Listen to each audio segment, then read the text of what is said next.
make mistakes. But the difference is I hold myself to a higher standard and I hold myself accountable. This comment right here is in reference to a girl that posted on TikTok saying that she has bought a house 30 days ago and all hell broke loose, literally the day they signed the paperwork. And I basically commented and said, well, where was your realtor? Like, I'm confused. How in the world did you walk into a house that had water issues, mold issues, and like, it's a slew of problems, okay? Like, I felt so bad for this person that bought this property.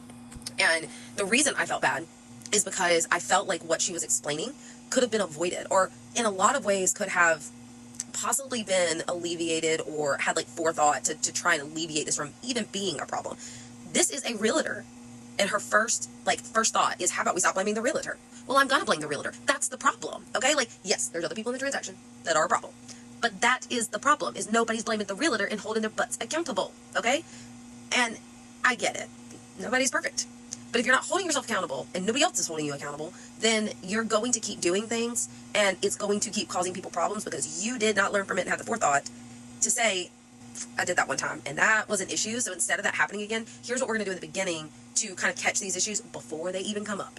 Now, not her, but the original girl who posted, she and I have talked back and forth on TikTok a little bit and I have a little bit of a better understanding. And essentially what has happened is they contracted for the seller to do certain things. And they were supposed to hire 2 people. It was an HVAC and some mold remediation stuff to come in and do those things before closing. And at the end of the day, like, the seller said, hey, Mr. Vendor, I want you to do this and this. And then they got their invoices. The invoices said that those things were done, except for the ductwork. The ductwork, they said they cleaned the ducts. However, it also on the contract said they need to be resealed. That wasn't on the invoice. And to me, that would be a big red flag. But to backtrack a little, essentially, they contracted to have these repairs made. They thought the repairs were made because they did receive invoices. The biggest issue and red flag to me is that the realtor did not see where the invoices showed everything that was supposed to be on the contract to be repaired on the invoices. So what ended up happening is they closed. They closed on the property. And now they're met with all these issues because, come to find out, these things were not done properly. It seems as though the seller had like a family friend or something come in and do them. And it's like I told the person who bought this property. I said, what should have happened is in the contract, in the addendum that asked for these repairs, one, if it was anything plumbing, mold, electrical, anything like HVAC, they should have requested that it be a licensed and insured professional to do the work. Number 2, if they were going to have a licensed and insured professional do the work, then as the buying agent, I'm going to call around to either my vendors that I have, or if I don't have any for that particular thing, then I'm going to call around to quite a few in the area, pick maybe 2 or 3, go ahead and get quotes, so that when I ask for these things, I provide these quotes. And in this addendum, I specifically say licensed and insured professional, pick one of these that I have provided for you. They don't necessarily have to agree to it. Most of the time they will, because you've already done all the legwork, and like, I try to keep price ranges in mind to be reasonable, so I do all the legwork for them. That way they don't have to worry about doing all that, and it's easier. It's easier for a seller to say, oh, well, hell, I already got everything I need. Okay, I can agree to that. I know it's going to cost me about $1,000 because I've already got the quotes for it, so let's do that. It's easier for sellers. So it also makes, when you're asking for these repairs, it also makes it an easier yes most of the time. But that takes work on the buyer's agent, because had they done that, then they wouldn't be dealing with the issue where these contractors came in, did this work, but they didn't actually do the work. They didn't do the right work because the sellers asked for something in specific that was not what was asked for in the contract. And now they're having to backtrack, because once you sign, once the deal is done, it is very hard to go back and make them do anything. They sent a letter saying, hey, y'all didn't actually do what you were supposed to, so we want you to pay for this. And they basically told them, kick rocks. Absolutely not.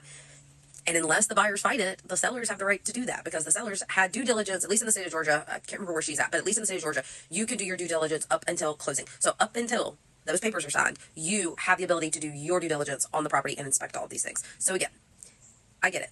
I totally get it. You don't want to be ugly to realtors. You don't want to just assume it's their fault. But 9 times out of 10, when things go awry in a transaction, it is because the realtor did not prepare for those things and do take steps to kind of avoid it, or at least to get ahead of it. Because a lot of sellers will try to hide things. Sellers will be sneaky because they're just ready to get it done. But it is your job as the buyer's agent, I mean sellers too, but as pertaining to this, it is your job as the buyer's agent to do everything in your power to try and avoid as much as you can as far as issues and turmoil and problems with the transaction. A lot of these things could have been avoided, or at least addressed up front. And if they would address them in the addendum and said, I want either this person or this person, I want it to be a licensed insured professional, blah, blah, blah, then if they said no and they fought you on that, then that would at least give you an indication of what it's going to be like if you did just let them go off on a whim and do the wrong thing. And it might make you rethink, are they hiding something? And there's a lot more to the story, because another part of this is they said that the seller wanted to be at the house every time they looked and would lock a door. As your realtor, your buyer's agent, I don't give a crap. we are here to see this house with my inspector, whatever. We're going to see all the rooms. We're going to let them test everything. And you can stand over me. You can try and make it uncomfortable. But it's still my job to advocate for you. And it's my job to ensure that you are getting a thorough inspection and walkthrough so that you are happy and at peace with this transaction. And you are getting what you are supposed to get and what was contracted on. So I get it. We don't want to bash realtors. But sometimes they have to be accountable. I should knock my glasses off, getting all excited about it. We have to be accountable. If we're not accountable, then unfortunately things like this happen, and this poor buyer is thousands and thousands and thousands of dollars into this property, and they've been there 30 days.